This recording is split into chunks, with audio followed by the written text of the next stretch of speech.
에, 어느 유명한 장군이 있었습니다. 막둥이 9살 늦둥이 딸이 하나 있었어요. 놀다가 어떤 손님이 선물을 주고 갔어요. 특별하게 보석 상자를 주고 갔어요. 너무 기뻐가지고 아빠한테 얘기를 해요. 어떤 분이 나한테 선물 상자를 줬다. 너무 좋아갖고 진짜 마음에 든다. 이렇게 얘기해요. 그랬더니 아빠가 한참 내려다보다가 이상하잖아요. 그래서 야 그거 나한테 달라. 그러고 빨리 가자. 내다 놓는 게 좋겠다. 이렇게 얘기를 해요. 이 어린 딸은 이제 화가 났죠. 그러면서 아빠한테 좀 따져요. 아빠가 언제 이렇게 좋은 걸 나한테 줘봤느냐고. 왜 이걸 버리느냐고. 나 싫다고. 땡깡을 놓는 거죠. 그래서 아빠가 아이를 달랩니다. 내가 너 사랑하는 거 알지, 아빠가? 그랬더니 아이가 끄떡끄떡해요. 너 그거 버릴 수 없겠니? 아빠 말대로 버렸으면 좋겠다. 아빠 말 믿지? 아빠 너 사랑하는지 알지? 그랬더니 애가 울면서 끄떡끄떡하면서 갔다 보석 상자를 밖에다 놨어요. 놨는데 돌아서자마자 팡 터져버린 거야. 시한폭탄이었던 거죠. 참 이 사건을 보면서 우리는 그렇게 돼요. 야, 진짜 내가 아무리 좋아도 버리지 못할 것을 버리지 못하면 이렇게 되겠구나. 사람이 참 그런 것 같아요. 끊어야 될 것을 끊이지 못할 때, 버려야 될 것을 확실히 버리지 못해서 어려움에 처하는 경우가 참 많이 있겠구나. 이런 생각을 해요. 왜 그럴까요? 우리도 지금 막 가진 게 많잖아요. 그 버리라 할 때 잘 못 버리잖아요. 아깝잖아요. 근데 만약에 하나님이 버리라고 한다면 여러분들 어떡할까요? 그 사실 말만 그래도 잘 못 버리거든요. 그렇잖아요? 근데요, 그런 생각이 들어봐요. 하나님을 진짜 잘 믿으면 버릴 것 같아요. 잘 못 믿으니까 못 버린 거야. 의심하니까. 그죠? 이거 버리면 나 어떻게 산다고. 이거 버리면 나 곤란하잖아요. 하나님은 그래도 너 나 믿어. 나를 믿어야 돼. 너 이거 없어서 살아가.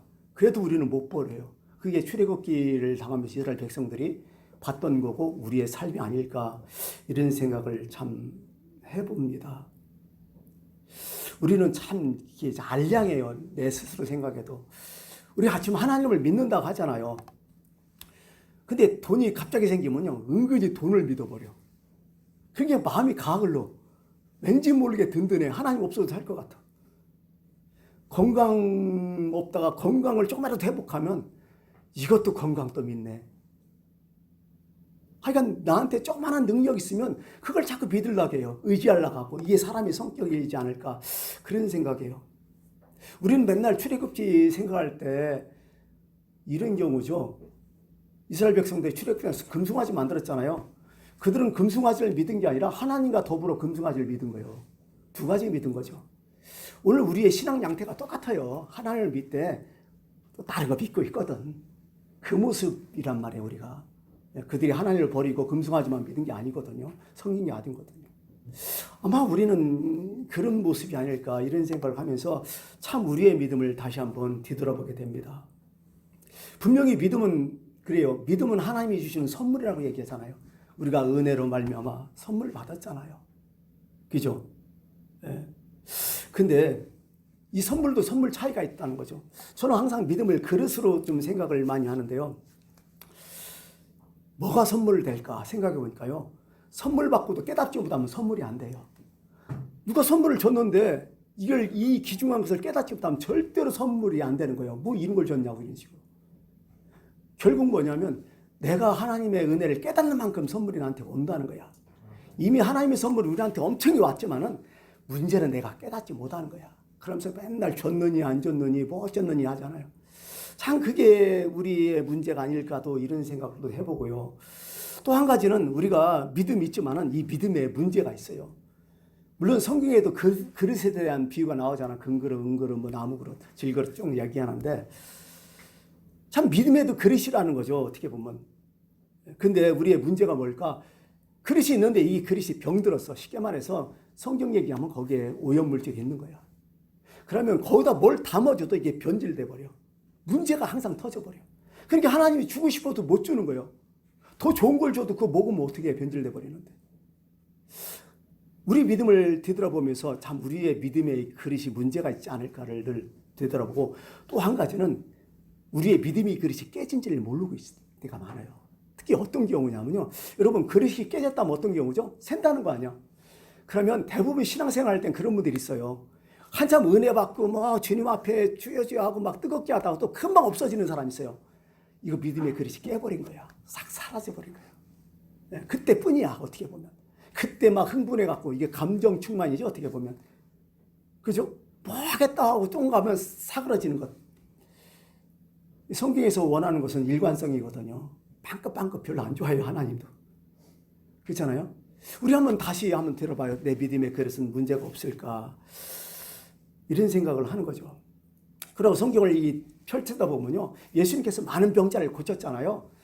병자를 고치면서 꼭 어떤 때는 평가를 해요, 분명히.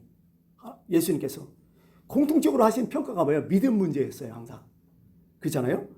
오늘 본문에도 30절에 나타나잖아. 따라 내 믿음이 너를 구원하였으니 평안히 가라. 이렇게 얘기하잖아. 내 믿음 너를 구원했다. 내 믿음이 너를 낫게 했다. 이렇게 평가를 해주잖아요. 이 믿음을 인정해줬죠. 뭐 누가복음 20장에도 그들의 믿음을 보시고, 그죠? 친구들이 침상 때 배운 중풍병자, 친구들의 믿음을 보시고 그걸 고쳐줬다. 마태복음 15장 28절에 여자여 내 믿음이 크도다. 뭐 이렇게 수로보니게 여인, 가나안 여인 얘기할 때도 그렇고요. 예. 특히 이제 마태복음 8장에는 그 가버나움의 백부장, 그죠? 아주 멋있게 얘기했잖아요. 예수님께서 이스라엘 중에, 예? 아무에게도 이런 믿음을 만나보지 못했다. 뭐 엄청난 칭찬을 하셨잖아요. 분명히 예수님은 우리의 믿음을 평가하고 계시다는 거예요. 그것을 염두에 두면 참 좋겠지 않을까 이런 생각을 해요. 그러니까 우리의 믿음의 그릇이 뭔가, 또 믿음의 크기가 뭔가 되돌아보는 그런 시간을 했으면 좋겠어요. 오늘 본문 말씀은 그렇잖아요. 회당장 야이로, 우리 많이 읽었잖아요. 잘 알잖아요. 저는요, 이 회당장 야이로 얘기 딱 하면서 먼저 머릿속에 딱 떠오르는 것은 오늘 현대 지성인들의 믿음 같다는 생각이 들었어요. 예, 전형적인 지성인들의 믿음, 이런 생각을 들었어요. 한번 생각해 보세요. 우리가 이제 보면 지성이라고 하는 사람들이 있잖아요. 다들 어떻게 보면 요즘 많이 배웠어요. 다들 기존 학력 수준이 상당히 높아요. 내가 보더라도 옛날하고 참 그렇지 않아요. 근데 이제 신앙도 지성인 신앙이 있다는 거죠. 오늘 회당장이라고 했잖아. 야이로고. 회당장이라는 게 도대체 뭔가? 여러분들 느낌은 알겠어요. 회당장. 이스라엘에서는 성경 다음에 회당 아니에요. 그죠? 회당이 엄청나게 발달됐잖아요. 그럼 회당에서 하는 일이 많단 말이에요. 특히 회당에서 하는 일은 뭐예요? 그들도 멀리 성전에 떨어졌으니까 거기서 예배 드리는 거야. 아무래도 흩어진 유대인들 디아스포라가 많으니까 회당 중심으로 다 모이니까 예배 드리고, 애들 또 학교가 돼버리고, 그 다음에 거기서 한다는 것이 뭐냐면 모든 유대인들의 삶의 중심이 되잖아요. 센터가 되잖아요. 정치센터, 무슨 행정센터, 어떤 문화센터도 다 거기서 하잖아요. 상당히 중요한 기관이거든요. 너무 중요하죠. 근데 거기에 이제 해당장에 어떤 원로들이 있을 거 아니야. 엘더 같은 장로들이. 그 중에서 또 위원 중에서 위원장이란 말이에요. 그럼 해당장은 상당히 어때요? 우리가 볼 때 되게 똑똑하고요. 인품이 있고 그 지역사회에서 대단한 사람이라는 거죠. 상당한 지성인이라는 거죠. 예, 명예도 있고 권세도 있고 이런 분이라는 거죠. 예, 이런 분이라는 거죠. 근데 그분이 예수님께 나온 거예요. 그분이 예수님께 나왔다는 것은 엄청난 큰 일이죠. 이건 보통 일이 아니죠. 나오겠어요? 아마 니고데모가 예수님께 나온 것처럼 아마 그런 여러 가지 속에 갈등이 있었던 거야. 그잖아요? 우리는 그냥 해당장에 예수님께 나왔다고 하지만은 이게 일반 사람이 아니거든. 상당히 지주가 있고 자존심이 있고 뭔가 이세가 있고 체면이 있고 이런 사람이거든요. 이것만 해도 해당장 참 대단한 사람이에요. 어떻게 보면. 그죠? 나왔다는 거 칭찬 들을만 해요. 사실 요즘도 그렇잖아요. 한 번 교회 오기가 힘들잖아. 똑똑한 사람 치고 한 번 교회에 참석하기가 힘들잖아. 거의 다 안 하려 하잖아요. 그래서 저는 회당장이 예수님을 만났다는 자체도 대단하다. 엄청난 큰 산을 좀 넘은 것이다. 이렇게 생각해요. 아마 여러분들도 지금 신앙생활을 하고 있지만은 이런 큰 산을 한번 넘었기 때문에 여기 들어와 있는 거야. 그죠? 그거 들어오기가 얼마나 힘들었어요. 맨날 가야지 하다가 제가 알기로는 아직도 여러 사람, 제 주변에 여러 사람이 교회 가야지 지금도 한 번도 안 나온 사람이 있어. 참 이거 힘들더라고요. 그래서 참 이게 은혜가 아닐까 생각해요. 교회에 왔다는 게 정말 은혜다. 이게 아무나 이게 될까 그런 생각을 들어요. 그렇잖아요. 두 번째는 이 사람이 와서 또 간곡하게 간청을 했잖아요. 23절 안 읽었지만은 예수를 보고 발 아래 엎드려 간곡하게 구하여 이르되 내 어린 딸이 죽게 되었사오니 오셔서 그의 손을 얹으시고 그로 구원을 받게 하소서.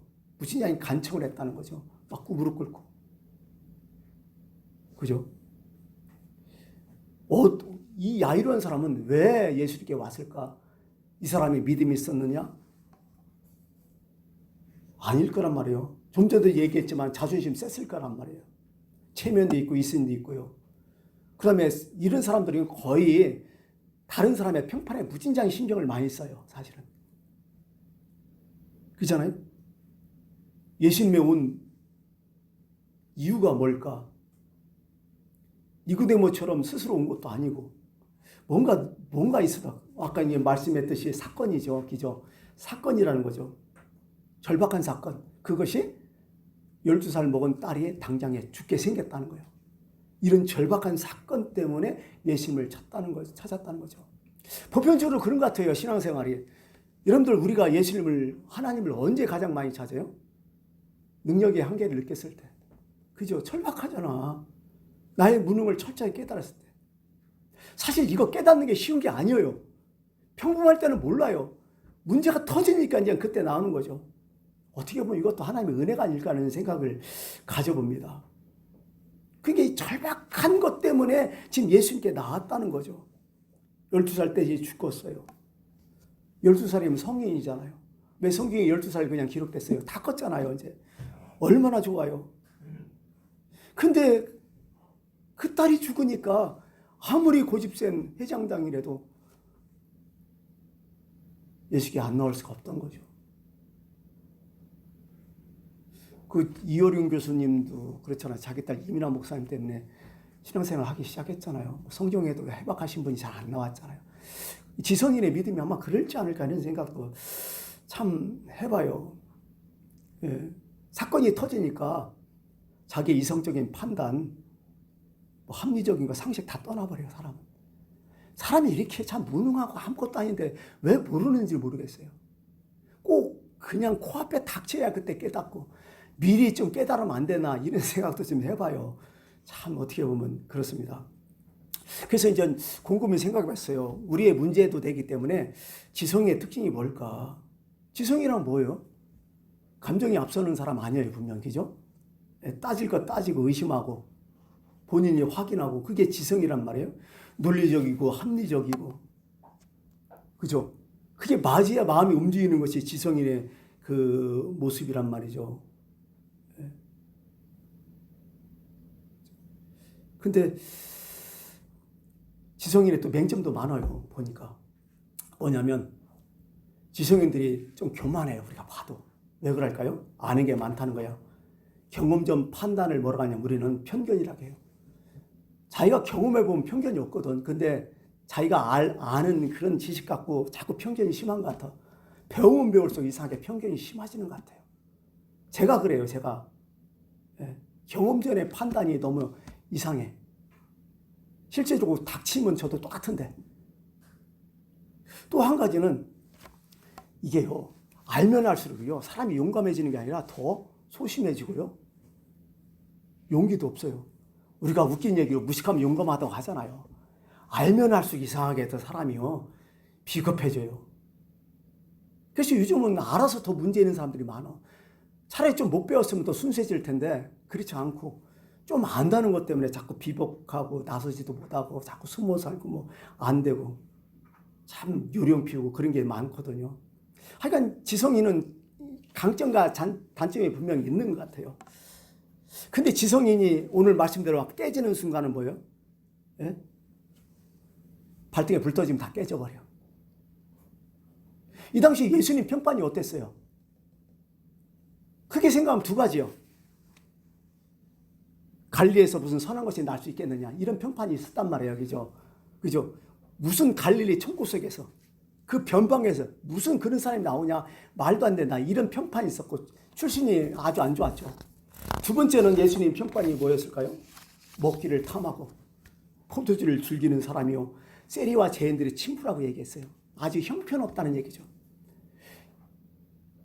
이런 사람이었어요, 예수님이.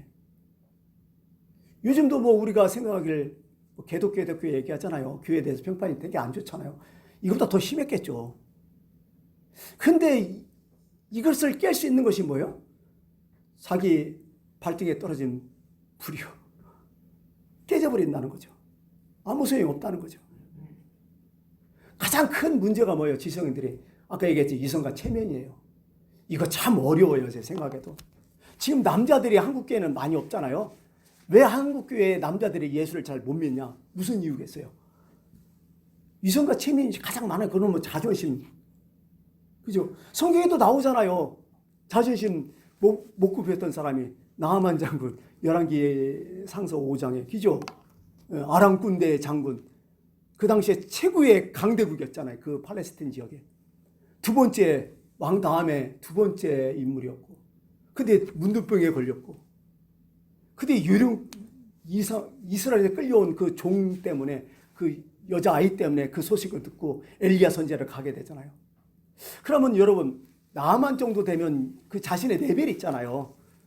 정관예우라는 게 있죠. 정관예우가 아니지, 이건. 어떤 예절이 있잖아요. 그러면 이스라엘에 딱 왔으니까, 강대국에 두 번째 장군이 두 번째 위치에서 왔으니까 어떻게 돼? 첫 번째 엘리야 선지자 딱 왔으면 그래도 뭔가 와서 영접을 해줘야잖아요. 이것도 안 해. 내다보지도 않아.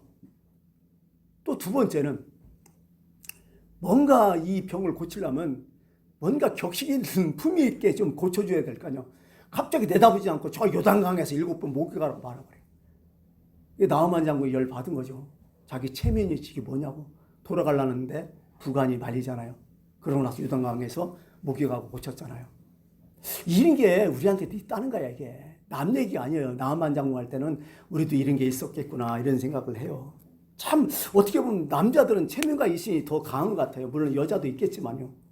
특히 재미난 것은요, 교회 신방할 때 보면 그런 일이 있어요. 저도 많이 경험했어요. 부격자하면서 여러 가지 경험했는데 뭐냐면, 그 신방 예배 가잖아요. 가면요, 그 남편이 그렇게 잘해줘, 목사님한테. 예배드릴 장소라든지 모든 걸 완전히 세팅 다 해놔. 그러면서 뭐 목사님 먼저 막 오셔갖고 먼저 오셨느냐고 막 인사하고, 예배드릴 때 안 가. 옆에 또 있고. 근데 교회는 안 나와. 이런 분이 계셔요. 그러면 전 목사님이 그래 당기잖아요. 한 번만 하면 되겠다 이렇게 생각하고. 그래서 교회 좀 나오시죠 이렇게 딱 얘기해요. 그러면 예예 나와야지 이렇게 하다가 어떤 분이 희한한 사람이 있어요. 이렇게 물어요. 교회 나오시죠 이제 그만. 그랬더니 목사님 저 며칠 아니면 얼마나 나와야 장로가 돼요? 얼마나 나와야 장로가 돼요? 그거 물어봐요. 그래서 목사님 왜? 물었어요. 왜 그런 생각하세요? 그래도 우리 집사람이 지금 교회 오래 다녀서 권사인데, 우리 집사람이 권사인데 나 그래도 나는 남자인데 장로는 돼야 될 거 아니냐고. 이렇게 물어보는 또 사람이 있더라고요. 이게 자존심이거든요. 어떻게 보면 이신이고 나 쉬운 사람 아니라는 이런 생각을 하는 거죠. 예. 참 그래요, 사람 남자들이. 그러고 남자가 먼저 참 나갔으면 좋은데, 그래도 남자가 여자보다는 좀 나서 이런 거 보면 여자가 더 자존심이 세요. 그거 아세요? 남자가 먼저 신앙생활 열심히 하고요, 다음에 아내 나올 확률보다 여자가 먼저 신앙생활 하고 나중에 남자분이 나올 확률이 더 커요. 그런 거 보면 여자들이 더 자존심 센 것 같아. 물론 겉으로 드러나서기는 남자들이 센 것 같지만은 참 그래요. 이 좀 배웠고 뭐 사회적 위치 있는 사람은요 잘 안 나와 진짜. 예. 또 특히 어떤 사람은 이런 얘기도 해요. 예. 나가면 내가 나가지 아내 손에 이끌려 어떻게 나가냐고. 뭐 이렇게 얘기하는 사람들이 있더라고요. 하여간 여러 사람이 있더라고요. 이 자존심이라는 게 참 그래요. 그것만 꺾으면 예수님께 나오기 참 쉬운 사람들 많을 건데 이게 참 안 되는 거죠. 근데 결론적으로 뭐냐면 자기한테 문제 있으면 나와 그런 사람도 결국 인간이야 이게. 잠언서 14장 10절에 그런 말씀 있잖아요. 마음의 고통은 자기가 알고 마음의 즐거움은 타인이 참여하지 못한다. 사실이에요. 그죠? 누가 아무리 일해줘도 아픈 건 난데. 응? 절박한 것은 본인이요. 아무리 누가 얘기해도 잘 안 돼요, 이게. 문제가 안 돼. 그래서 하나님께서 그 사람 나오게 해서 칠지도 모르겠어. 그죠? 아무리 얘기해도 안 나오면 하나님이 건드린다고. 건들 수 있다는 거예요, 나는. 당해보야 알거든. 병신단 어쩌저쩌저 하다가 당해보면 알거든요, 이게. 이게 야이로와 같은 회당장 같은 이 성도들 있어요. 분명히 있어요. 이렇게 해서 나온 분들이 있어요. 그래서 이 회당장이 이제 예수를 만나서 간청을 한 거죠. 근데 또 이제 문제가 또 터지는 거죠. 교회에 왔으면 다 될 줄 알았는데 문제가 또 일어난 거예요. 지금 예수님을 만났으면 이제 모시고 가는 중 아니요. 그죠? 한참 가고 있는데 집에서 소식이 들려와요. 당신의 딸이 죽었다고. 회당장의 이 소식 듣고 그 마음이 어떻겠을까? 뭔가 살았을 때는 그래도 예수님 모시고 가면 살 거 아니냐. 그 소리도 들었을 거 아니에요. 회당장이 예수님이 그저 병자를 막 고쳤으니까. 거기까지. 근데 죽은 거예요, 이거. 죽은 거예요. 지체된 거예요. 오늘 성경 말씀 보면 그렇게 간청하고 예수님 모시고 가는데 중간에 어떤 문제가 또 터져요? 12년 동안 혈증 들린 여인이 예수님의 옷가락 만들어갖고 그 사건이 또 일어나잖아요. 회장장의 입장에서는 참 곤란했을 것 같아, 내가 봐도. 빨리 가야 되는데 왜 여기서 지체했을까? 때로는 이런 마음도 들었을 것 같아요. 이 여자 때문에 우리 딸이 죽었다고. 그죠? 충분히 가능해죠. 근데 참 이게 회당장은 그래도 이제 지성이니까 인격이 있는 것 같아요. 예수님이 안 따지잖아. 그 여자 욕도 안 하잖아. 그런 거 보면 참 대단해. 좋은 사람이야. 네. 근데 오늘 성경은 우리에게 말씀하시는 게 있어요. 분명히. 뭘까요? 오늘 성경의 포인트는 그런 것 같아요. 예수님을 이 회당장 처음에 의사로 알았어요. 유능한 의사로. 근데 오늘 예수님이 요구하는 건 뭐예요? 그 다음에 예수님을 메시아로 알아야 된다는 거예요. 이제 딸이 죽었잖아. 의사는요, 사람 죽으면 손 못 대요. 사람 죽으면 손 대는 사람이 딱 한 사람 있어요. 목사님이죠. 장례하느라고. 그잖아요. 그러니까 처음에 이 회당장의 믿음은 뭐예요? 예수님께 올 수 있는 믿음은 뭐예요? 예수님 가면 모든 문제가 해결된다는 거예요. 내 문제가 풀린다는 거예요. 근데 그 문제가 이제 끝나버린 거예요. 이제 도저히 어떻게 안 되는 거예요. 절망이죠, 이제. 여기서 주저앉아요? 그러지 말라는 거예요, 오늘 성경은.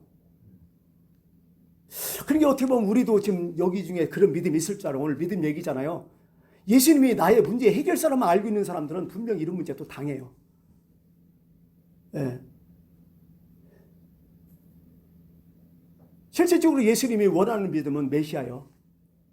해결사의 주님이 아니라 나의 주님이라는 거예요. 주인으로 모시라는 거예요.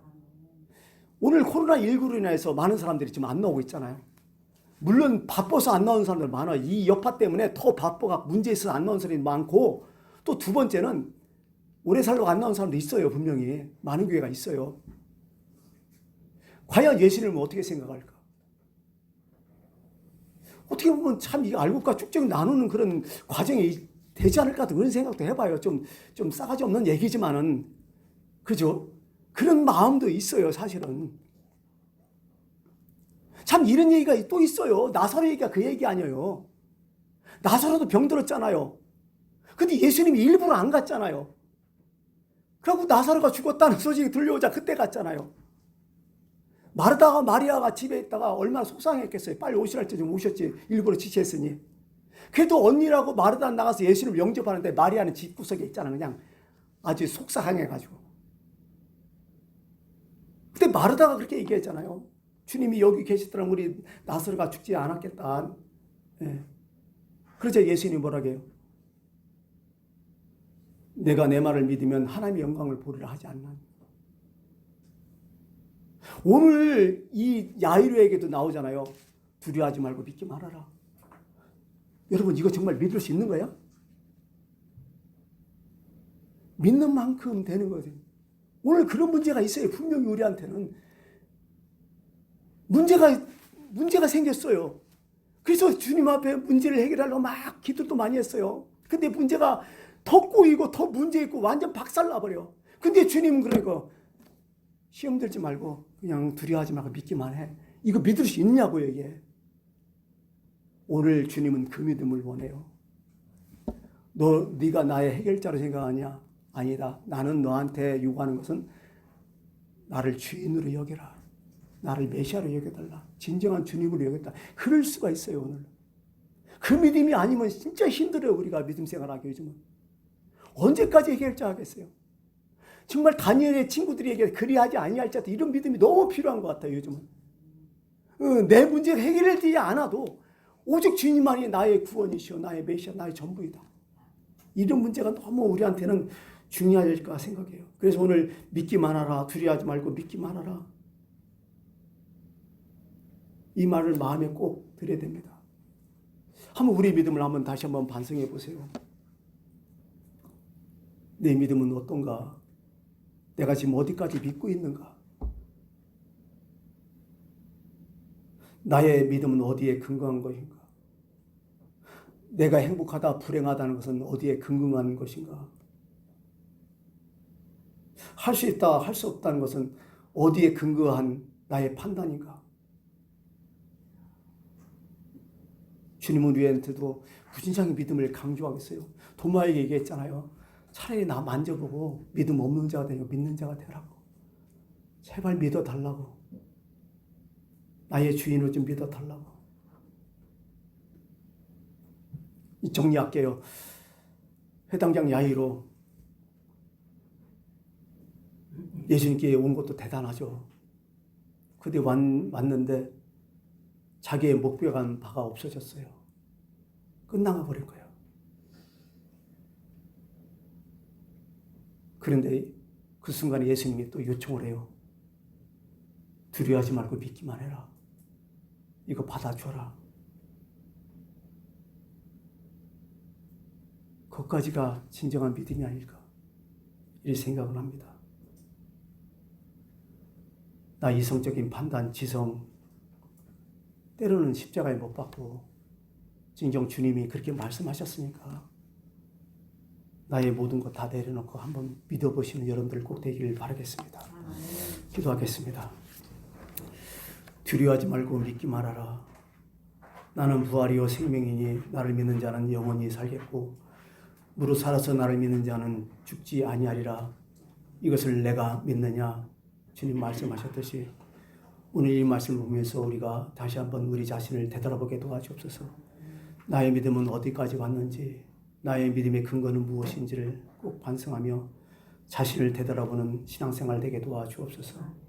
예수님의 이름으로 기도드립니다. 아멘. 찬송가 280장을 부르겠습니다.